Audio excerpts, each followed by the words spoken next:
On this episode, we're going to review two more of the collective, which is LA Fights versus JCW. Then, of course, we got GCW's For the Culture, both shows that took place on the 1st of April. And then we got, of course, day two of New Japan Pro Wrestling's Hyper Battle, which I never seen day one, but day two will have to do. However, we're also going to end it with AEW Dark Elevation, which I'm kind of curious to see what matches they put up. So, let's get ready for another episode of Deleted Wrestle Zone.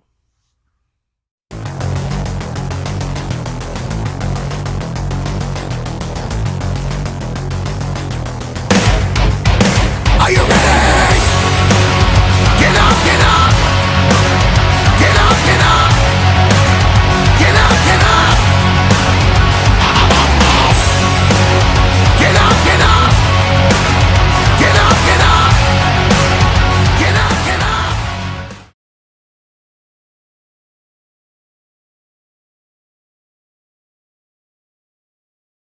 Welcome everybody to Deleted Wrestle Zone. All things that is pro wrestling with AEW, NXT, New Japan Pro Wrestling, Impact Wrestling, the National Wrestling Alliance, various promotions, wrestlers, matches, and championships.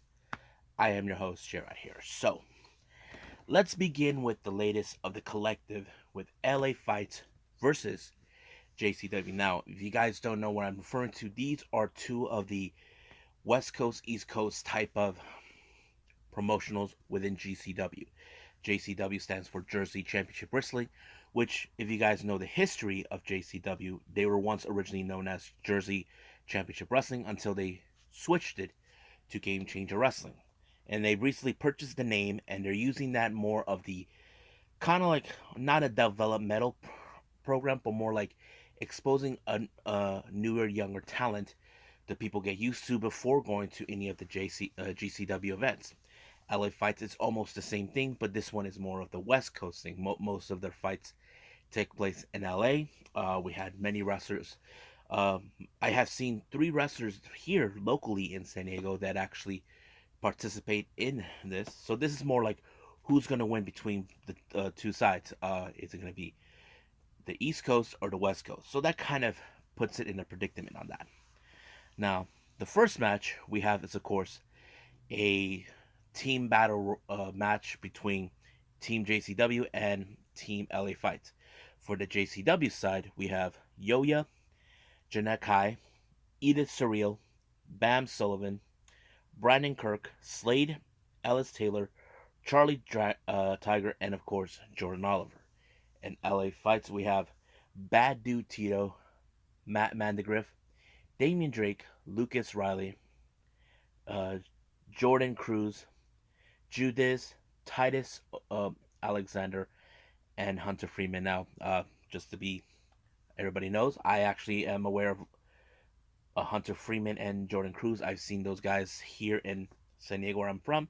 I'm actually good friends with Hunter Freeman. Nice guy. So it was a pretty good match. I mean, it was chaotic in every aspect when it comes to these type of matches. But it was Jordan Oliver, I believe, that picked up the victory for Team JCW. I mean, I lost track with everything what was going on in that match. It was pretty crazy, but it was good. So that gave Team JCW 1 point on this one. The next one, we have Cold Raddick representing JCW taking on Kevin Blackwood representing LA Fights. Now, some of you are probably saying, wait a minute, wasn't he born in the East Coast? True, but he mostly migrated to the West Coast. That's kind of like the whole ordeal. But he has been pretty much doing pretty good. However, I think this match was pretty darn good. It was very interesting to see the dynamics of both wrestlers. However, many fans probably would not have imagined that a guy like Cole Raddick was going to win this one.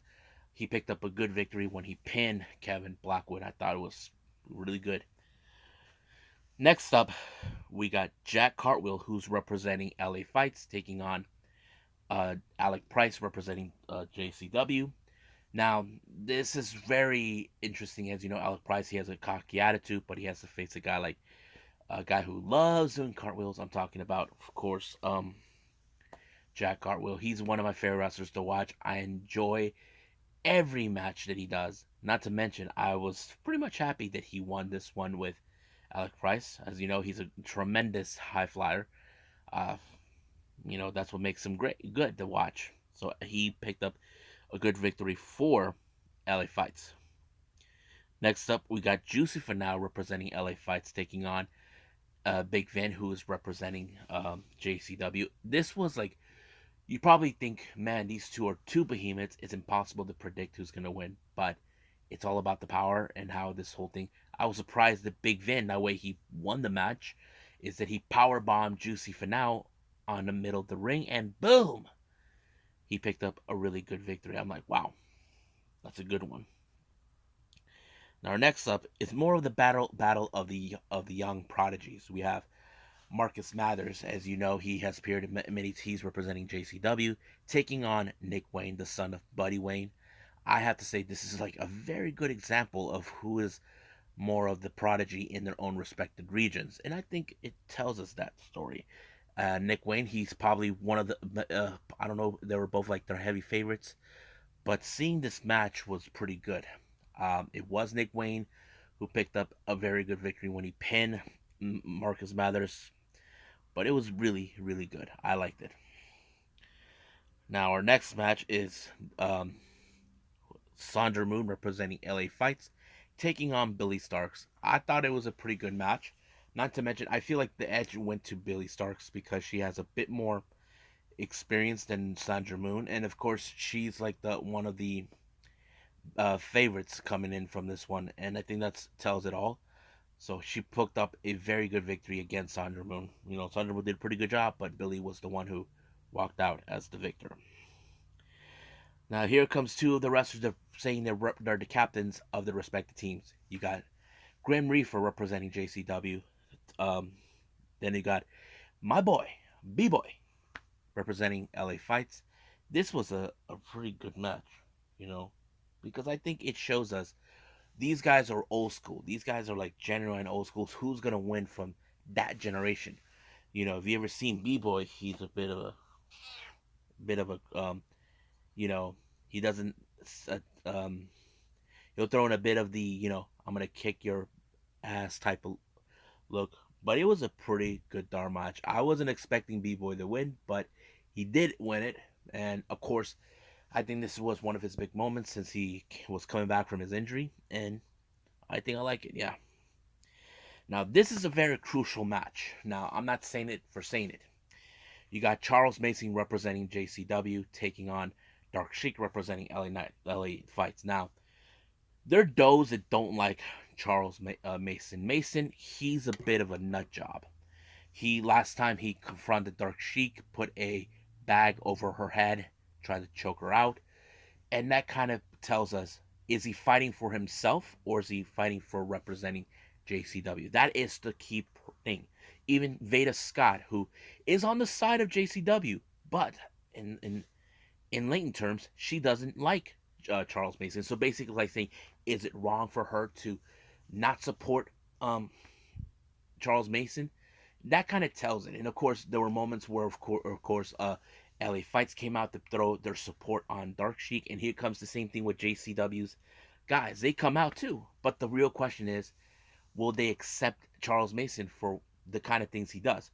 I think the final straw happened is when Charles Mason tried to hang Dark Sheik. That was the final straw. He thought this was the only way to win. However, they were disgusted by his antics. They walked out, and he got beat up by all the members of the LA Fights crew, and did allow for Dark Sheik to pick up a good victory and win the match. However, as soon as the post match started, JCW beat up Charles Mason, not because he lost, they didn't like what he was doing. Basically, he showed wrong presentation with JCW. I'm sure he probably thought he was doing the right thing, but this is not how they wanted to win it.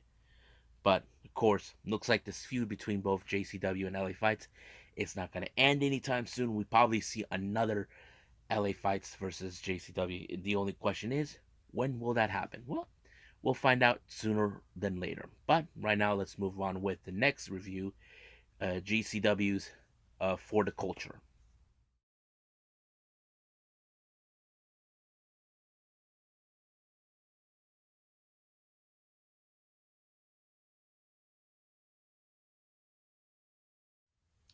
Alrighty then. So let's move on with GCW for the culture. Now, those who are new to this channel, you're probably saying, what is for the culture? Basically, this is where we have African American wrestlers or wrestlers who have African descent come together. They do one hell of a show, and it's pretty fun. I'm not trying to base like it's a race thing, but it's very interesting to see it.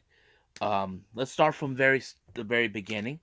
We had the Impact Knockouts Championship on the line with Tasha Steelz taking on Big Swole. Now, I'm not fully aware about their history from what the commentators talked about.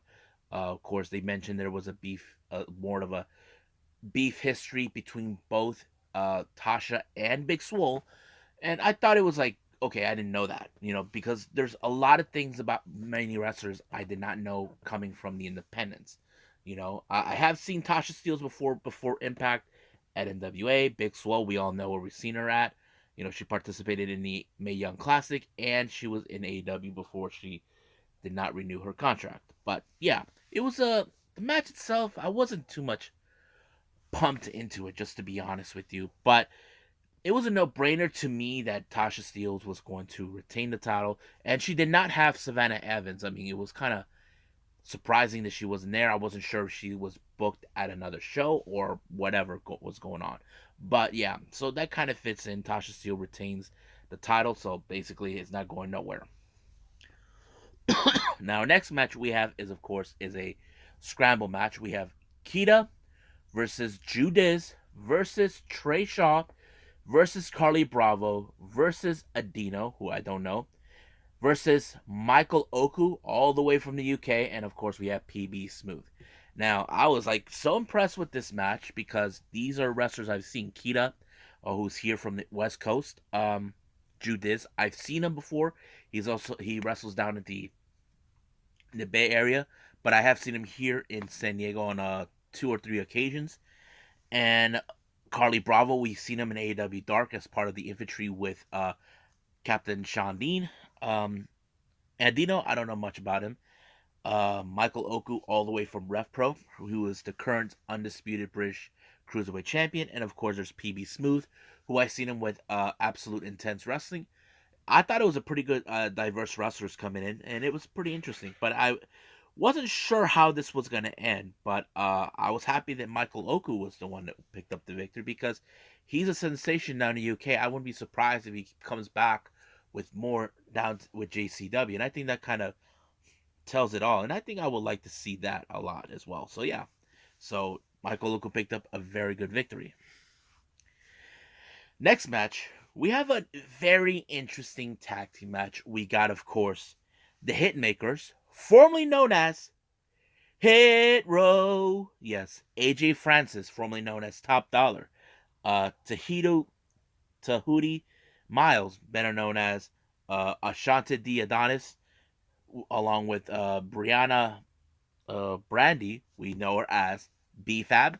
So they return there now. I know some of you are saying, where the hell is Swerve? Well, Swerve had talked about this before, but I might talk about it in my podcast. I might do that till Wednesday, so stay tuned for that. They are taking on against the members of Shane Taylor Promotions. We have O'Shea Edwards, and of course we have Shane Taylor along with Ron Hunt. Now this was a freaking behemoth match. I was saying the ring moved too much with AJ Francis, formerly known as Top Dollar, taking on Shane Taylor. That freaking ring moved. I'm like thinking it better not effing break while they were in the ring. I thought it was good, but the biggest surprise, I would never expect a guy. Now we have seen this with Keith Lee. Not gonna lie about that, but I did not expect AJ Francis, this huge dude, formerly known as Top Dollar, doing a moonsault off the second rope. I'm like, what the fudge? How's that even crazy enough? I'm surprised the ring didn't even break. But I was like, wow. I'm like, hands down, I would never expect a big guy do that. But yes. But distractions always come around. You got, of course, got Brianna and Ron Hunt actually being there. But unfortunately, Shane Taylor was the one who took the advantage of distraction, pin Tahidu Miles, and bam, he won like that. But however, they showed at the end of the match respects, knowing that they are, you know, pretty cool. They did the little right in the end. I wouldn't be surprised if Shane Taylor decides to recruit them, to be part of their group. So that kind of would work. I mean, it would be awesome. But right now, I'd say this was a hell of a match. I'm not gonna lie. I think this is one of the best matches I've seen so far. Next up, we got MJ Perkins taking on Trish Odara. You guys know who she is, Trish Odara, who is the Pan African Women's Champion. The title was, I think it was put on the line, but I'm not sure. It was a very interesting match, but I did not expect. Now, if you guys never seen MJ Perkins, she was part of NXT until they let her go during the pandemic. But Trish Odara is one of the most, amazing wrestlers we've seen so far in the independents. Of course, she won the match by doing a little roll up and winning the match on this one, retaining her title. Next up, we got Darius Lockhart taking on AJ Gray. The effing truth, baby. Now, this match was a non-title match. So, if Darius would have won this match, he would have got an opportunity to get a shot of the GCW Extreme Championship. But however, somehow, some way, AJ Gray outsmarted him by pulling a somewhat of it version of a schoolboy, but it was like really amazing. He outsmarted him. Darius was like the only one who tried to outsmart AJ Gray, but AJ Gray was the one who outsmarted him in the last second. So it was a pretty good ending, and I think it was pretty amazing. Now our next match is a four-way match. We have Brian Keith, who we just recently see on Glory Pro, taking on Mysterious Q, a very interesting wrestler that people have talked about, the Chilean sensation Senshi, and of course someone you all guys are familiarized, JTG. I thought this match was great, but however, there was something that the commentators did put out. There's a bit of a rivalry between both Brian Keith and Mysterious Q, since they're both Texas natives. I'm like, well, they're in Dallas. I mean, why not? It will go wherever they go.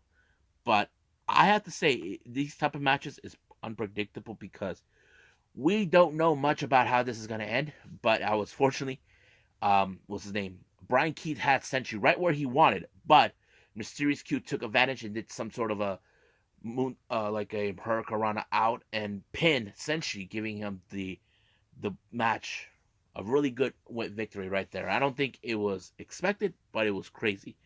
I think it was a pretty good match.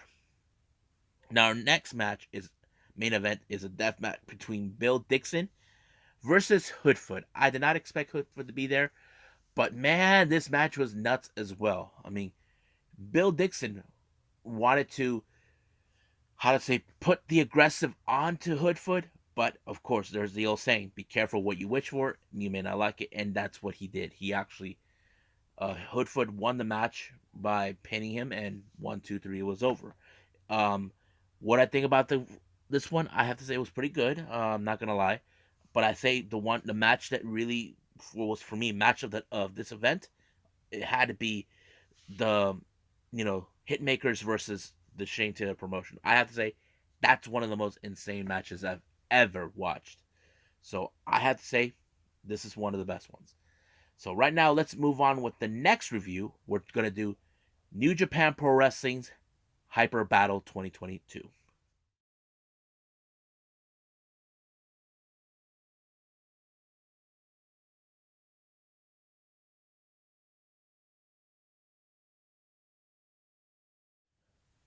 Okay, so New Japan Pro Wrestling is back. This time we're doing the Hyper Battle 2022.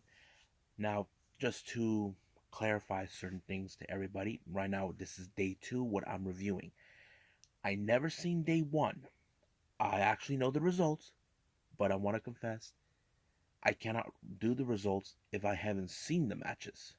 That's the issue I have for me, because I cannot explain how the matches went, what I thought about them, but that's how I feel.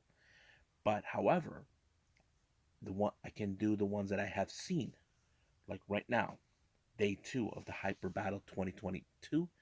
So let's go with that.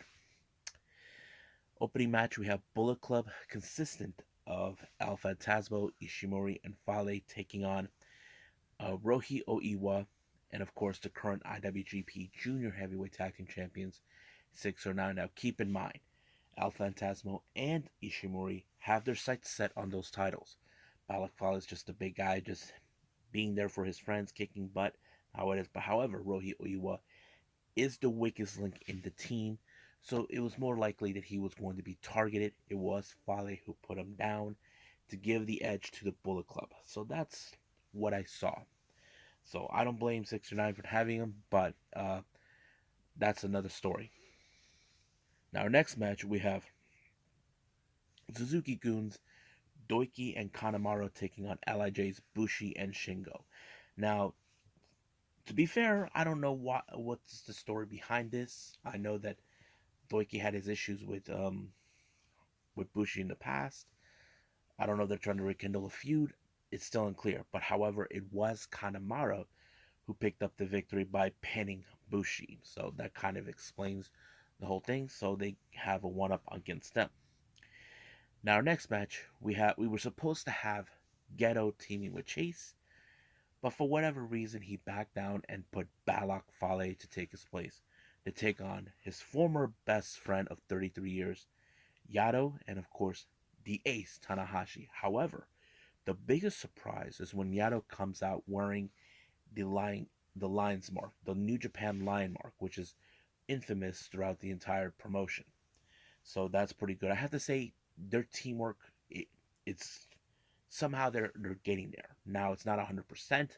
I'll give it maybe 75 to 80%, somewhere around there that they did pretty good. But however, the one thing you have to recognize is the Bull Club tactics, how they cheat their way, either low blow, referees distracted, that sort of thing. Chase Owens low blowed Yado in order to pick up the victory. However, Geto was intending to hit Yado with the brass knucks. Luckily for them, the God show up to help him to save the day as always. But the war is far from over with God and Bullet Club. Now, our next match, we have the House of Torture. Dick Togo and Sho taking on the other members of Suzuki Gun, consistent of Taka Michinoku and Sho. Now, keep in mind, Sho has been targeting Despy for months, asking for a shot of the IWGP. First, he's been attacking him and all this, so that's always been. But however, in this match, it was um, Dick Togo who picked up the victory on Taka Michinoku, which is strange that those two are familiarized. If you guys don't know this, uh, Dick Togo and Taka were part of the Kaientai faction from WWE. If you remember, he was part of that group. If you don't believe me, look it up.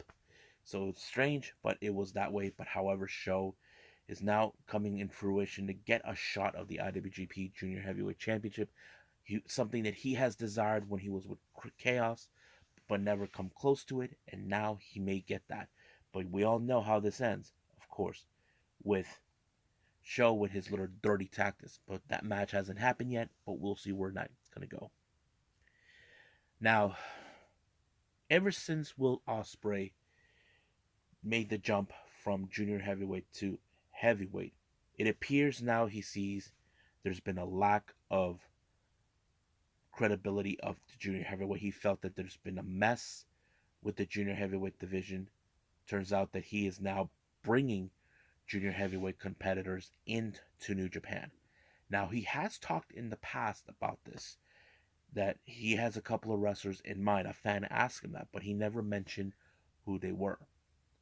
But the real question is, who will be? Looks like he's targeting one particular person. That person is none other than Despy. Now, this is how I see it. It's critical to Despy. Let's talk a little bit about that. If Desperado somehow wins the match, retains the IWGP Junior Heavyweight title, that means whoever this person is that Will Ospreay is bringing, believing that he's going to reshape the Junior Heavyweight division under his way, under the United Empire banner, well, we'll find out who it is. because that's how I think it might happen. But we'll find out. Now, speaking of the United Empire, we have all four members. We had Hanare, Osprey, um, Khan, and Cobb taking on Togi Makabe and the current IWGP Heavyweight Tag Team Champions Bushamon, Yoshihashi, and Goto. Now, as you know, this is now becoming clear that Khan and Cobb are now gunning for these titles. Now, this is something that Kevin Kelly has talked about in the past. He's saying if anybody's going to win the World Tag League, this was like 2 years ago. It should have been the United Empire, and frankly, I do agree. It should have been them, but it didn't. So it looks like now they're getting that opportunity. But the real question is, will they be able to obtain these titles to the United Empire? We don't know, but it was a solid victory that they made on by Jeff Cobb to Yo with the Tour of the Islands. But however, they gave a beatdown to Bushiman to give them a clear message that these titles will be coming with them once they obtain them. So we'll see where that goes.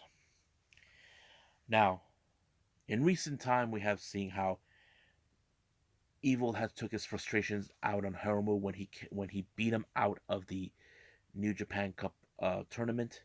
Looks like he wants to get. However, Hiromu has now targeted to get his hands on Never Openweight title because he beat him once. So he teams up with Naito while Evil teams up with Jujiro. But however, House of Torture with their dirty tactics trying to soften up Naito and Hiromu, but it did not work. It was in fact Naito who picked up the victory when he pinned Yujiro, giving the edge to Lij. But however, Hiromu, he has his sights set on the Never Openweight title, but we'll see where it's going to go. Now, our main event, there's a lot of clear things that's been going on. We have dangerous techers being in the tag match, but however, each of them has individual matches happening. As you know, Taichi is now going for the KOPW trophy that's currently being held by Toru Yano. And as for Zack Sabre Jr., he has won the New Japan Cup. Now he's going for the IWGP um, World Heavyweight Championship. So everybody has something that they want. However, the match was a bit of strange that Taichi ordered the removal of the rings, trying to turn it into a kind of like a sumo ring, if you guys ever seen it. This is something similar to what we've seen with Bloodsport, but decided to put sumo. But however, it was um, Taichi that picked up the victory when he pinned um, Toru Yano. But however, Zack Sabre Jr. believes that Strong Style is dead, but it has revived under his way, believing that he is the true Strong Style. He believes that Okada, his time is up. It's time for a new. We know that 4 years ago he has won the New Japan Cup, but he was not even. He came close in defeating Okada, but now he's confident enough to believe that he will obtain the one title that has eluded him, the IWGP World Heavyweight title. So that is going to be interesting to see. So we'll get there to that day. But right now, let's move on with AEW Dark Elevation.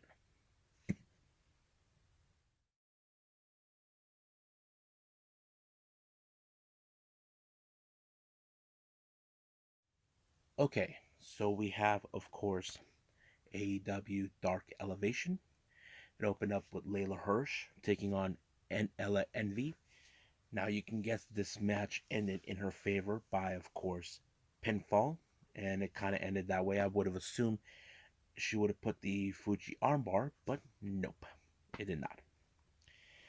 Next up, we got the factory consistent of Aaron Solo and QT Marshall, along with Nick Comoroto to take on Brock Anderson, Lee Johnson, and being accompanied by Arn Anderson. But I want to make a note here.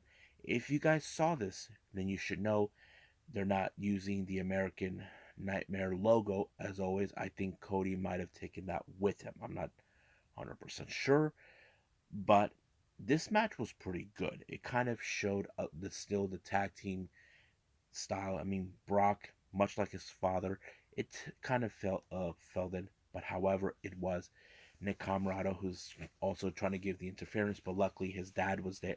Luckily, Brock, I mean Arn Anderson was there to help. and they put out Nick Hammer out in commission, but it was the teamwork between both Brock and Lee that gave them the edge. Now, we could see those two become tag team champions in the near future. I would say that's going to be a good thing to watch because you look at Lee Johnson, he's a bit of a high flyer, and you look at Brock, he's a bit of the powerhouse, kind of like his dad. That tells it a lot. Now, next match we have, of course, is Serena Deeb versus Danny Mo. This one ended with a one leg lock, as always, because as you know, Serena Deeb is trying to send a direct message to all the women in the locker room, especially one person who has been a thorn in her side for far too long. We're talking about Hikaru Shida. Next up, we got, of course, Frankie Kazarian taking on Lucky Ali. This match, it was pretty okay. There was some moments where Lucky really got lucky, but apparently he could not escape the crossface chicken wing, allowing himself to win the match. Next up, we got Stir It Up. Red Velvet taking on Brittany Jade. I have to say that Red Velvet is a very interesting wrestler. I do like her, her speed. She kind of reminds me a bit of the high speed style that goes on in Japan. I mean, I wouldn't be surprised if she does go to Stardom and uses that to compete for the high speed. But her kick, uh, the assertive serve or whatever, it's amazing. That's how she won her match. I'm like enjoying that. Next up, we got the Workhorsemen, consisting of JD Drake, and Anthony Henry, to take on none other than the best friends, Chuck Taylor and Trent Beretta, along with Orange Cassidy. But on note here, Sue is right there watching her son, as always. The match was pretty crazy. As you know, the Workhorsemen, these guys are the toughest SOBs on the planet. But the best friends, they always prevail because they always had each other backs. And not to mention, you got the most laid back person right there, and that is, of course, Orange Cassidy. But it was, of course, Trent Beretta who picked up the victory for his team, and it was over right there. Next up, we have women's tag team. We got Ashley Dubois teaming up with Diamante to take on Anna Jay and Ruby Soho. I thought this match was pretty good. However, there was some good tag teaming coming from Anna Jay and Ruby Soho. I wouldn't be surprised if they're gonna do like a women's tag team and she's in it. Some people probably say, "What about Tay Conti?" Well, she's now building up a storyline with her real life boyfriend Sammy Guevara.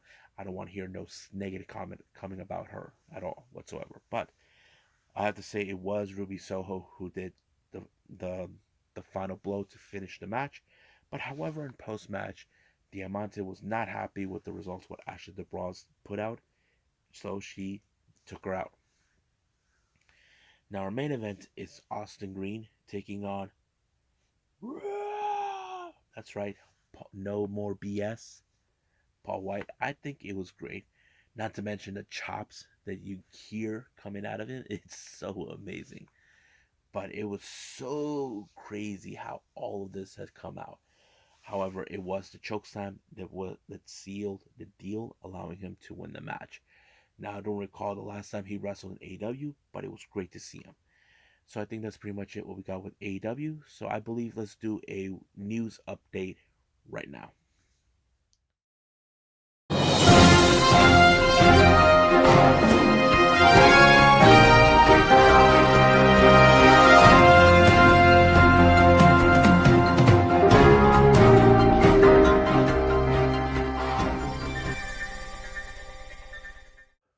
Okay, this is the only news update.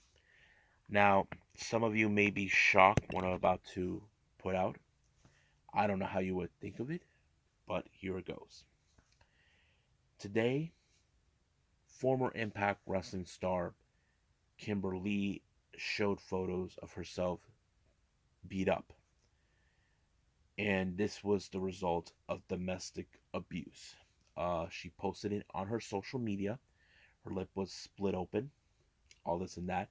According to her, that this happened right after her husband, Nash Carter, won the tag team titles at Stand and Deliver.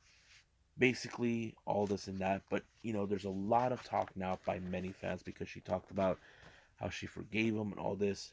To me, this is not normal because this brings us back to the speaking out movement that took place 2 years ago. Now, for those who are new to this channel, you're asking yourselves, what the hell is the speaking out movement? I'll explain it. This whole thing began with a woman who claimed that her ex-boyfriend, a former renowned independent wrestler who mostly been competing in the UK and in Europe, David Starr, sexually assaulted her, treated her badly, and all that stuff.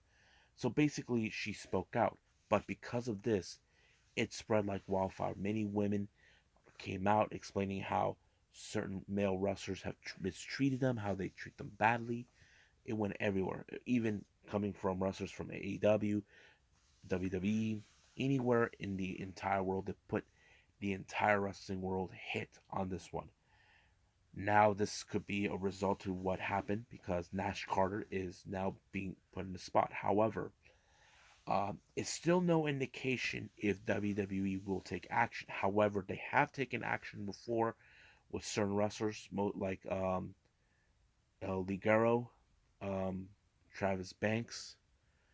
I'm trying to remember who else, but there have been many women that spoke out against WWE, especially Matt Riddle was one of them. Um, Jack Gallagher was one of them. Jordan Devlin was one, but he never got the full, dismissal like most others. But that's how it was. So I'm not sure yet if there's going to be any disciplinary action or if WWE is going to take any action on the zero policy of domestic abuse. So that is something I'm willing to put out because I cannot say I cannot be like going. I'm like right now cannot. I don't understand how can this happen. They just recently got married 2 years ago, and now this is happening. To me, I'm like still trying to process the whole thing.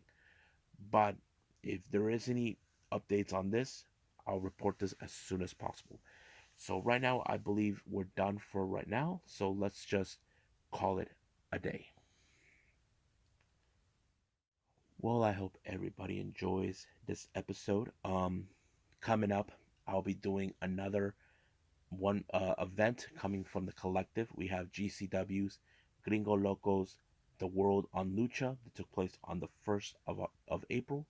I'm excited for it. But since this is Wrestling Tuesday coming up, we're going to do NWA Power, AEW Dark, and of course NXT 2.0. But I want to put this out for everybody for the NXT 2.0.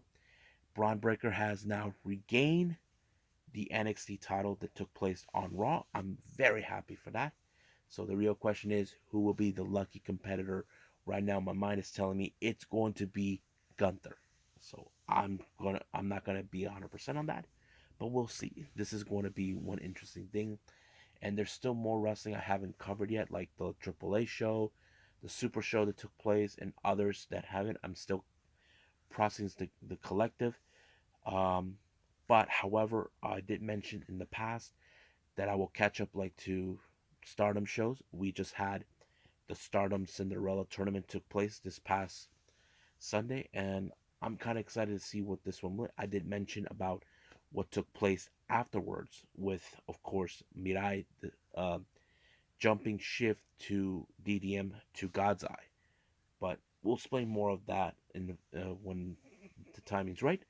But right now, I believe I'll leave it as that right now. So I'll see you guys in the next DWZ time.